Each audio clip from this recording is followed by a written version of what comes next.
Hello friends, मैं doctor Farid Ahmad, MD general and joint care practitioner, health adviser और counsellor channel से आज आपके सामने पहला वीडियो अपलोड कर रहा हूं बीपी की जानकारी देने के लिए। मेरे 15-20 साल की प्रैक्टिस से मैं ये देख रहा हूं कि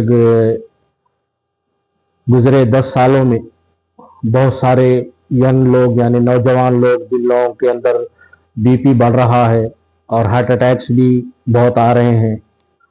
और कुछ दिन पहले मेरे एक दो रिलेटिव्स भी जो यंग थे, एक 28 इयर्स का और एक 32 इयर्स का, दोनों की हाई बीपी की वजह से ब्रेन हैमरेज से डेथ हो गई। इन सभी बातों को ध्यान में रखते हुए मुझे ये सोच हुई कि मैं भी जो है कुछ अपनी तरफ से लोगों को मैसेज पहुंचाऊं। वीडियोस तो बहुत सारे डॉक्टर्स मेरे कोलीग्स बनाए होंगे, उनका भी धन्यवाद है। और मैं जो है आप सब लोगों को आज पहली बार वीडियो बना रहा हूं। बीपी, जिसको मेडिकल टर्म्स में हाइपरटेंशन बोला जाता है, इसको थोड़ा ये भी कहते हैं कि जैसे द साइलेंट किलर बोलने की जो वजह है यानी जो रीजन है वो ये है कि इसमें कुछ लोगों को कुछ सिम्टम्स होते हैं और कुछ लोगों को कुछ सिम्टम्स नहीं होते हैं, यानी ये अंदर ही अंदर डेवलप होते रहता है। और इसके जो बैड इफेक्ट्स है, बीपी अगर कंट्रोल में नहीं रही तो उसके बारे में आपको मैं थोड़ी जानकारी दूं। उससे पहले थोड़ा सा मैं बीपी के बारे में आपको इंट्रोडक्शन करवाना चाहूंगा। पहले बीपी जो है इसेंशियल यानी प्राइमरी हाइपरटेंशन को ये 1870 में एक फिजिशियन गायस हॉस्पिटल में, जिनका नाम फेडरिक अकबर मोहम्मद था, इन्होंने पहली मर्तबा ये चीज को दिखलाया। और इससे पहले 1733 में एक क्लर्जी मैन, जिनका नाम मुझे याद नहीं, शायद सैमुअल सफेन है, इन्होंने एक घोड़े के अंदर बीपी को जांचा था। और उसके बाद सीपायनी रैवा रॉकी ने 1905 में इसका जो है 1896 में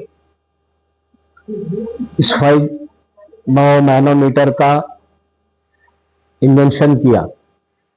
और इसके बाद टेक्निकली इसको निकोला कोराटकॉफ ने 1905 में इसको हम लोग आर्टेरियल प्रेशर, जिससे हमें डायस्टोलिक प्रेशर मालूम होता है, ये प्रेशर देखने की टेक्निकल एडवांसमेंट की।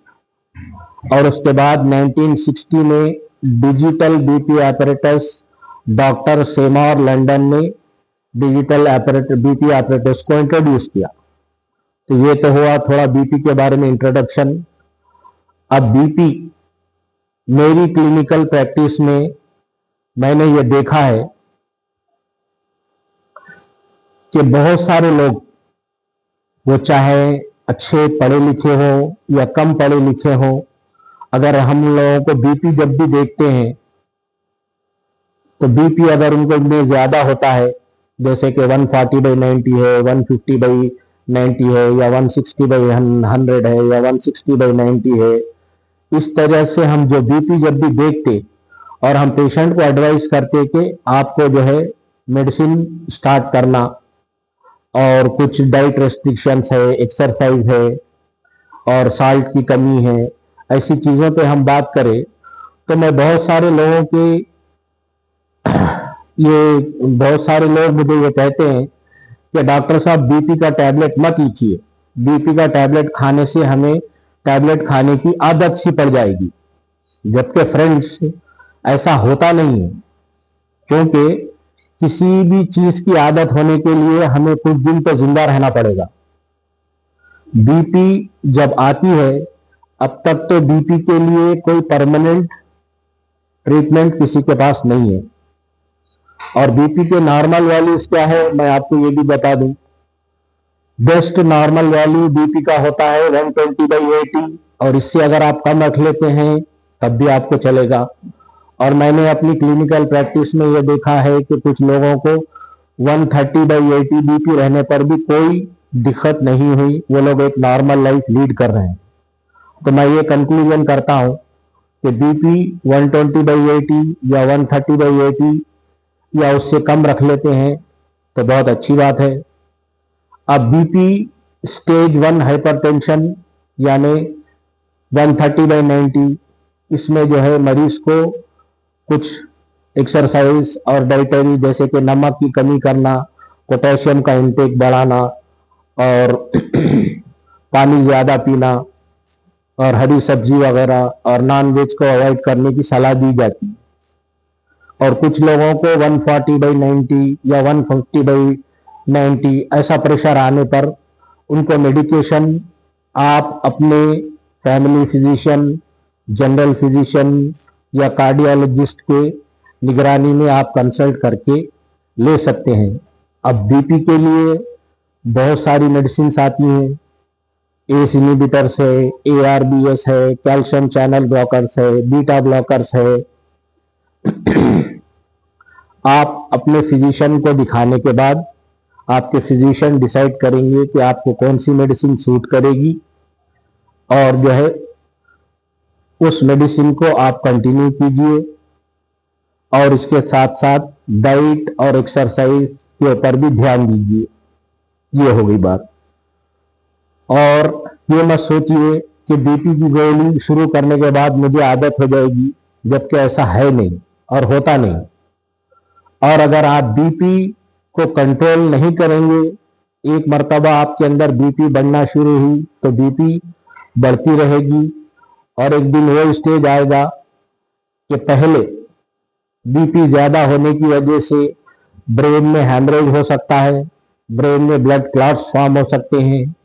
कुछ लोग और आंखों के ऊपर बुरा असर होने की वजह से सडन ब्लाइंड हो सकते हैं, यानी अंधे हो सकते हैं। उसके बाद कुछ लोगों को हार्ट अटैक आ जाता है, हार्ट फेलियर हो जाता है, और किसी किसी को पल्मोनरी हाइपरटेंशन रहने की वजह से पल्मोनरी एम्बोलिज्म भी हो सकता है। और किडनी के ऊपर प्रेशर गिरने की वजह से आपको किडनी फेलियर हो सकता है। और कुछ लोगों के अंदर लीवर में भी प्रॉब्लम देखा गया है। और फिर पेरिफेरल आर्टेरियल डिसीज नाम का भी एक होता है, जिसमें पैरों के काफ मजिल्स में ब्लड सर्कुलेशन कम हो जाता है, और कुछ लोगों को इससे प्रॉब्लम होती है, चलने के बाद सांस फूलना और काफ मसल्स में पेन होना भी होता है।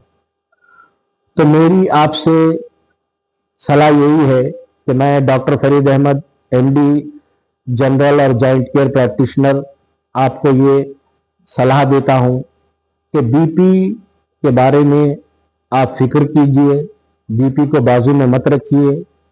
जो बीपी के साथ लापरवाही करेगा, बीपी उसको बहुत बड़ा पनिशमेंट देगी।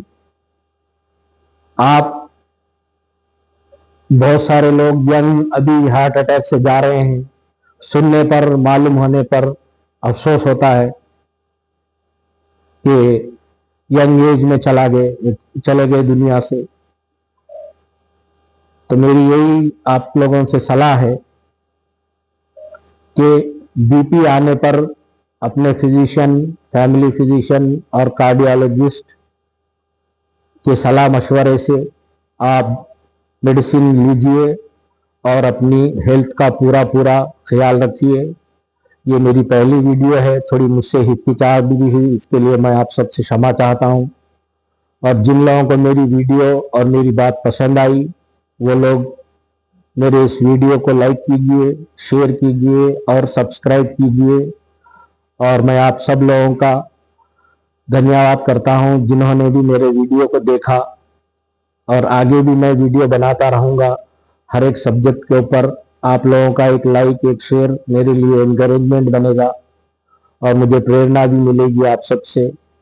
और अगर कोई मुझे कोई सलाह देना चाहते हैं और अगर कोई मुझसे इस वीडियो में बोलने में कुछ गलती हुई तो उसका भी आप मुझे सुधार कर सकते हैं, इसलिए कि मैं भी आपकी तरह एक इंसान हूँ और एक कोशिश कर रहा हूँ कि मेरे देश के नौजवान जो हार्ट अटैक से इस दुनिया से जा रहे हैं वो सुनकर देखकर अफसोस हो रहा है। इसलिए ये मेरी एक छोटी सी कोशिश है जो आप लोगों को पसंद आएगी और आप लोग इसको कामयाब करेंगे। मैं आप तमाम लोगों का आशीर्वाद चाहूँगा। धन्यवाद मेरे चैनल को देखने के लिए, मेरे वीडियो को देखने के लिए और अपना कीमती समय मुझे देने के लिए। जय हिंद।